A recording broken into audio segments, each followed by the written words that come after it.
So now what am I talking about? I'm talking about mix and yield variances.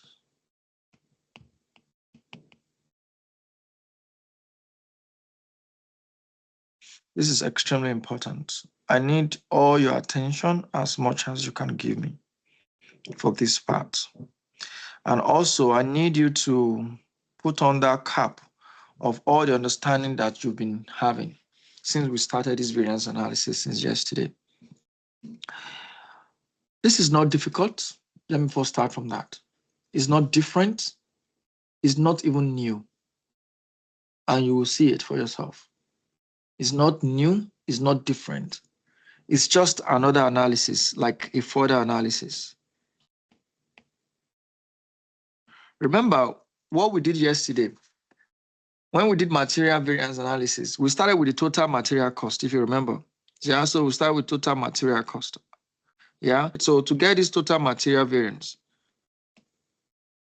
we compare the standard cost of material, which is what we should have spent on material, versus the actual cost that we spent. That was our total material cost variance. Then we said, we can even still break this variance further. And we said, why not break this variance further into price variance and quantity variance? So the same total variance we broke down into two. And if you remember when we did it, by the time if we had these two together, it will always add up to the total material variance because it's one variance that we're breaking into two. Right. Similar thing we did for labor, we did for overhead. We even did for fixed cost. However, only for material. It's so easy. So when you're talking of mix and yield variances, our focus is on material variance. And not even all of it, but this is the part that we are now breaking further, is the quantity. The same way we broke the volume of fixed cost yesterday into two. Now this is the volume again that we are breaking into two.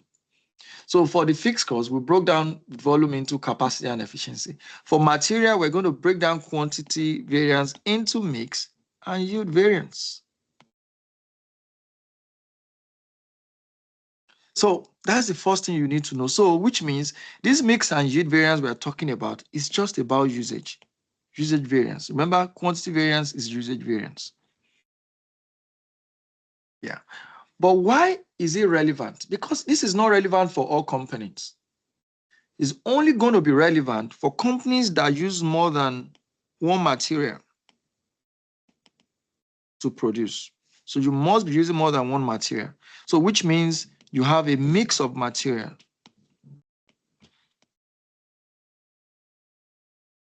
Which might actually be relevant for a lot of companies.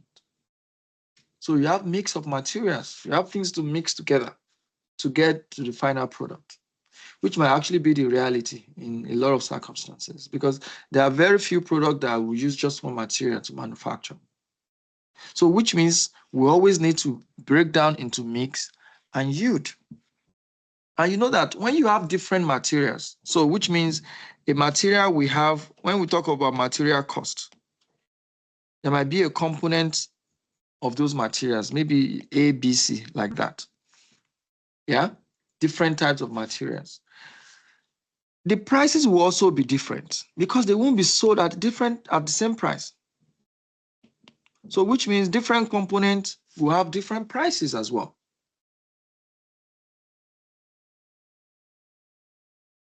Are you getting it?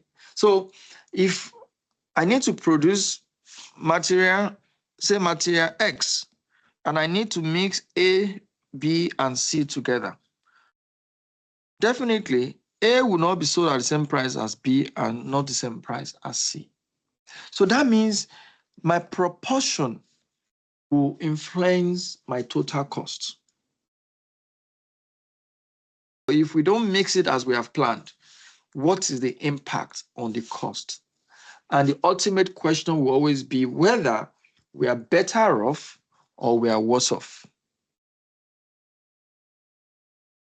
And that is all we want to do with mix and yield variances.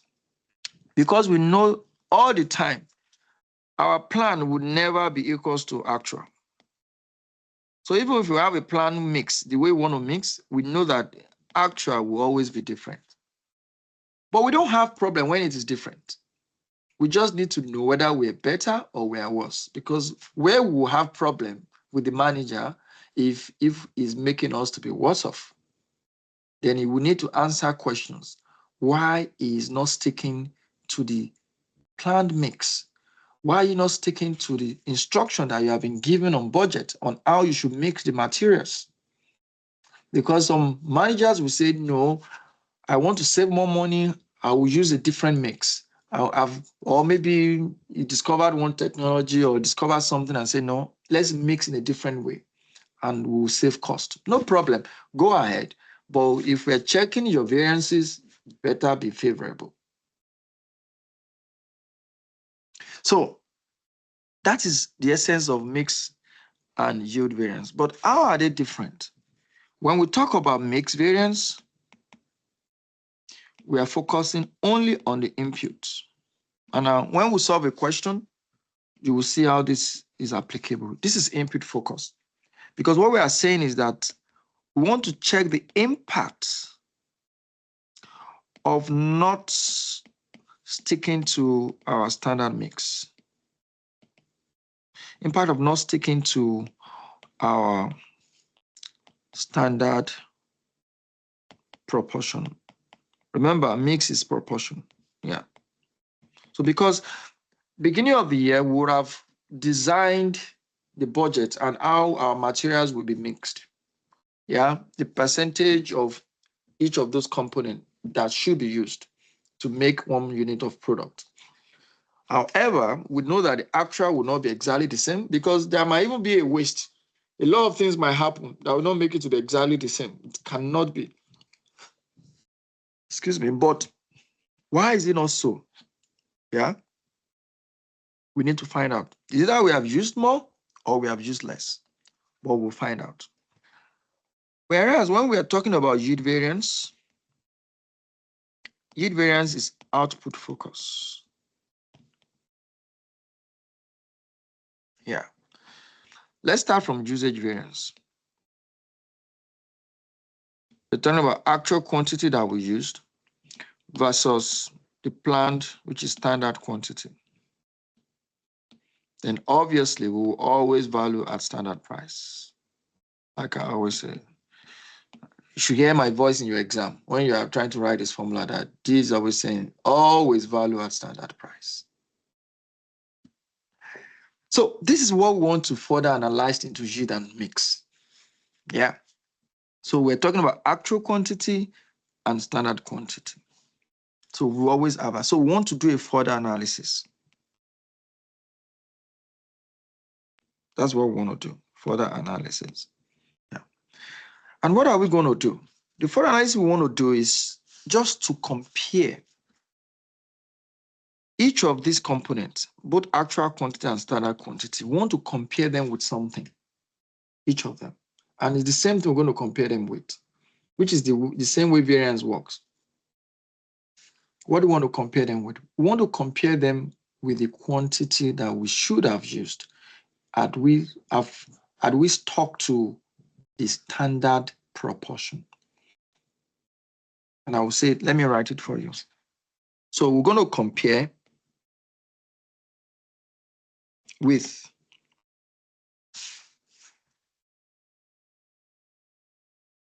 material usage if we add stock to our standard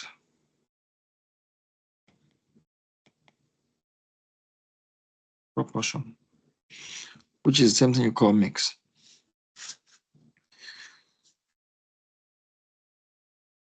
Like I said, when we solve a question, you will also have a better understanding of it. But remember where we're coming from, usage variance. And that's why I said I'm not going to rush this one, right?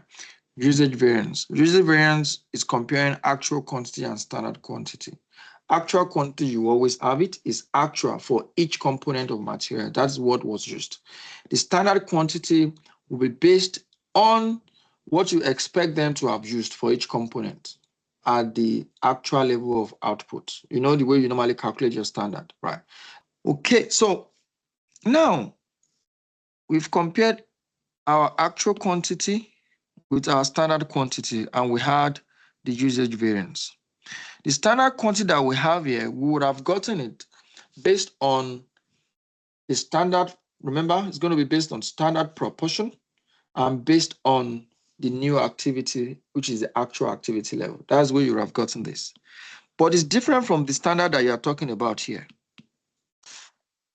which you will see better in the question. Notice like another standard that you are bringing in, because now you're going to be applying a standard proportion. However, on the material consumed, you will see it in the question. You will appreciate it better. So this is the same, you will put here the same thing you will put here. So which means we're going to compare actual quantity with this quantity using the standard proportional mix, and you're going to compare this standard quantity as well against the material usage using the standard proportional mix. So when you compare this actual with this comparison we're talking about, let's call this one expected usage, just to make it different, so that you know that you're looking at different things. So when you compare the actual quantity and your expected usage, what you are talking about is you are looking at the mix variance. And when you're comparing the standard quantity with this expected usage, you're talking about the yield variance. So what I'm saying is we've compared actual quantity and standard quantity. To break it down into mix and yield, we are only comparing with another standard, which is like expected usage. Yeah, which is in this regards, which I'm going to show you with a question. What we are saying is what should have been our mix if we had stuck to our proportion? Because normally, if you say your proportion should have been 10, 20, and 70%. So which means if you use 100, you expect that ABC should be consumed as 10, 20, and 70 to get the 100 that you used. However, in reality, it will never be 10, 20, 70. In reality, you might not even use 100. Right? In reality, you might use maybe 10, 15, 42, which is total what? 77 or 67. And if you check this proportion, they won't give you 10, 20, 70. So your expected usage you are talking about is you trying to break down 67 into this proportion, 10, 20, 70. Because that is what you expect the proportion to be for this level of usage.